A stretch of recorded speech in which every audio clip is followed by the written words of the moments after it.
In today's episode of the Aeong Show, we'll be talking about all the recent returns in AEW and what that means for the future.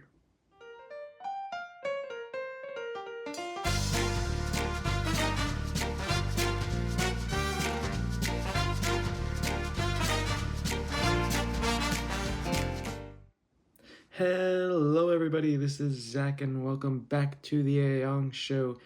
Today is Tuesday, and today we're going to continue talking about All Elite Wrestling just like we did yesterday.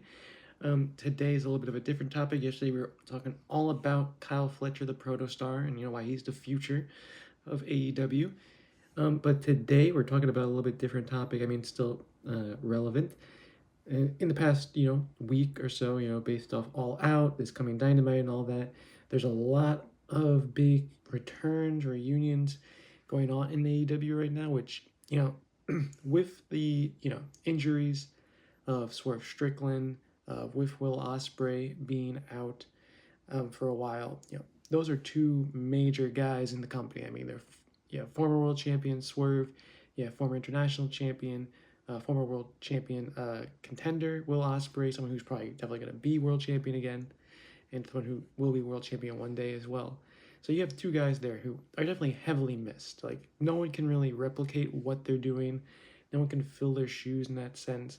But with this past weekend at All Out, and of course coming up on Dynamite, we have a lot of big returns and stuff, which are shaping up AW for the rest of the year and into the future. I mean, we look at Eddie Kingston, big return on All Out. Of course, he wrestled Big Bill in a good showing there, winning the match after being gone for like 16 months, I believe it was, after an injury in a match against Gabe Kidd in New Japan. Long time to be gone. He came back. I mean, he looked a little rusty and stuff like that, but I mean, you have to expect that after so long. But it's great to have Eddie Kingston back. I mean, the second his song hit, he comes to the ring. He has that energy to him that's, no one can be Eddie Kingston. Like, no one can imitate Eddie Kingston. Like, it's just, that is who he is. And so, he has a great energy, which will be welcomed into AEW again. I mean, there's still, like, he can do stuff with Mox.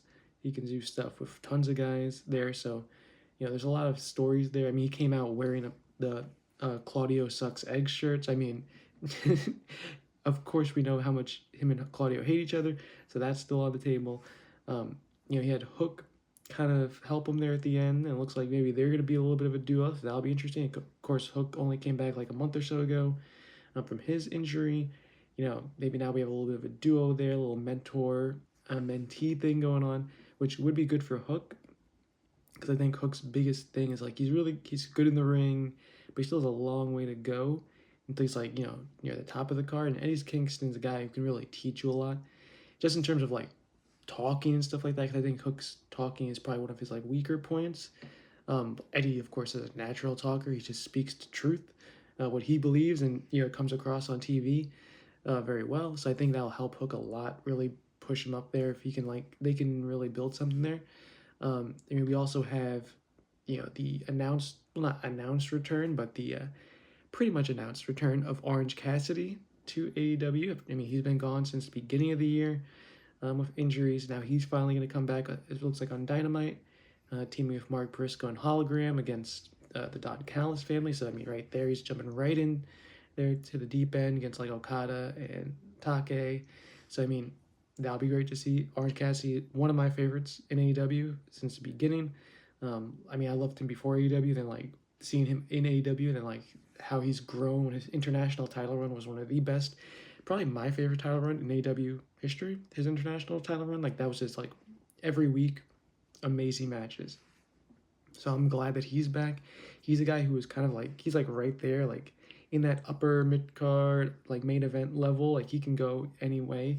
So he's a big addition to have back. We also had, the return of Pac. Again, someone who Orange Cassidy knows very well. Him coming in to, cost Darby the match against Moxley in the coffin match. Of course, now he cut his hair short. He was wearing clothes. I mean, usually Pac never does that. So that was interesting to see. But again, Pac's one of those guys, again, really good wrestler. Since AEW Original, since the beginning, like he is so good in the ring. So to have him back, if he's healthy and ready to go, like that's great to see. Because he's just, I mean, you just put back in any match, he's gonna deliver. And of course, we had the big reunion of Jurassic Express after it's been a couple years, I think at least, like early 2023. I feel like is when they like broke up. And so if they're finally back together after so long, of course, Kill Switch, now Luchasaurus again, returned teaming with Kip Sabian last month at Forbidden Door against Edge and Christian, or Cope and Christian. And like they showed the vignette when it happened of like someone like, reviving him, bringing him back to life.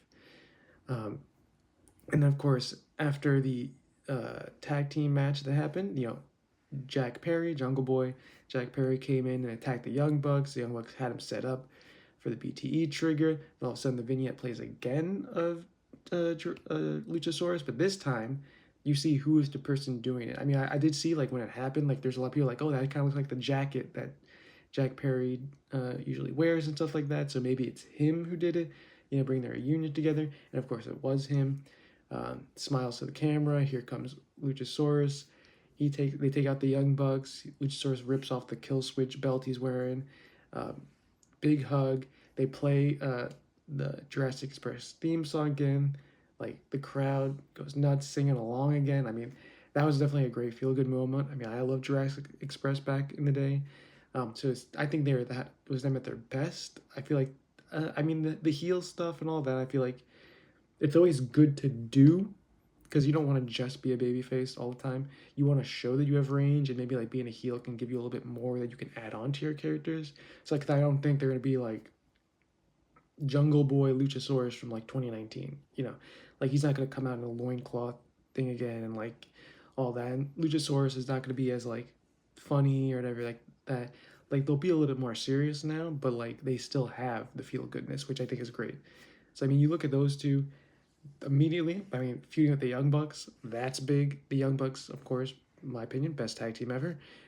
They've like their story that they've got going on is like really good, really entertaining. Them like trying to like make money and all this stuff, and BTE being the elite, their YouTube show is kind of like coming back slowly with weekly episodes. So it feels like, I mean, I've kind of felt this since the beginning of the year, like kind of like slowly building into All In, and then with All In, Hangman winning the belt back, and like all the stuff that's happened now, it kind of feels like AEW's like into that prime again. Like I feel like there's like a little bit of time there. There's a lot of like backstage drama, a lot of like outside stuff, a lot of inside stuff, just a lot of stuff that was going on, like injuries and drama and all that stuff that's kind of like, just got everything all over the place. And it like really took away from what AEW really was. And, I'm not going to get into whose fault or who's not fault. That's all whatever. It's all in the past. We need to just, everyone just get over it at this point. If you haven't, because I think AEW at this point is right there when it's where it was at its like peak in like, 2021, stuff like there, like around that time, 2020, 21, like that era when it was kind of just like, everything was really good. Everything was really fun. I feel like AEW is like right back there.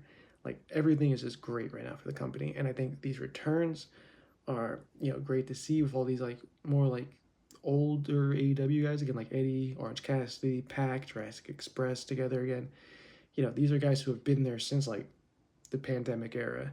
And so, or like since day one in AEW. So you have these guys who finally come back after unlucky injuries. I mean, there's still a lot of people out, still injured on the shelf, of course. Ospreay, Swerve, Jay White still out. But now you have these other guys coming back. And of course, there's like the tease of like the Acclaimed maybe returning together. That's another one kind of like Jurassic Express where it kind of felt like, like they can do their own thing as solo guys, but like, I don't know. I kind of just feel like they're better together. They're better as a tag team. Not everyone needs to be a solo single star. It's not like hating on one person or saying like they can't do it. But I mean, not everyone needs to be a single star, Like you look at FTR, you look at the Young Bucks. Like these are guys who have made their entire careers off of just being tag team guys. And they're recognized for that, and they're well regarded, and they're like some of the best wrestlers of all time because they stuck with what they're really good at. Again, not to say that Bowens or Caster or Jungle Boy or Luchasaurus can't be singles as well. I mean, you've seen like the Briscoe brothers and stuff as well, where Briscoes are one of the greatest tag teams of all time. I mean, dominant tag team, but like they also have like Jay's a multi-time world champion, Mark's a world champion. They've held singles gold where like you can do all of that.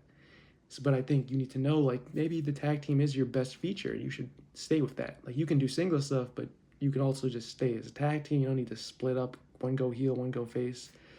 But yeah, I think there's a lot of good stuff coming together with AEW right now. Even with like certain injuries that are still like there, there's a lot of returns and a lot of like that good feeling for AEW. So I'm excited. I can't wait for Dynamite on Wednesday. I mean, I feel like that's feeling every week now. Just I can't wait for Dynamite. And yeah, All Out was a great pay-per-view. A lot of good like big stuff. I mean, even like with Chris Statlander, another like AEW original winning the world title. There's a lot of good feelings and like everything's just kind of coming together for AEW. So I'm really excited to see what comes next. So yeah, I hope you are as well. Leave a comment. Let me know like what you thought of all the returns. Who was your favorite return, favorite union, or whatever. Leave a like. Subscribe to the channel again. Daily videos here. This has been Zach. Thank you again for watching. I appreciate it always. Thank you again. See you next time tomorrow, Wednesday, and I will see you then. So have a good day.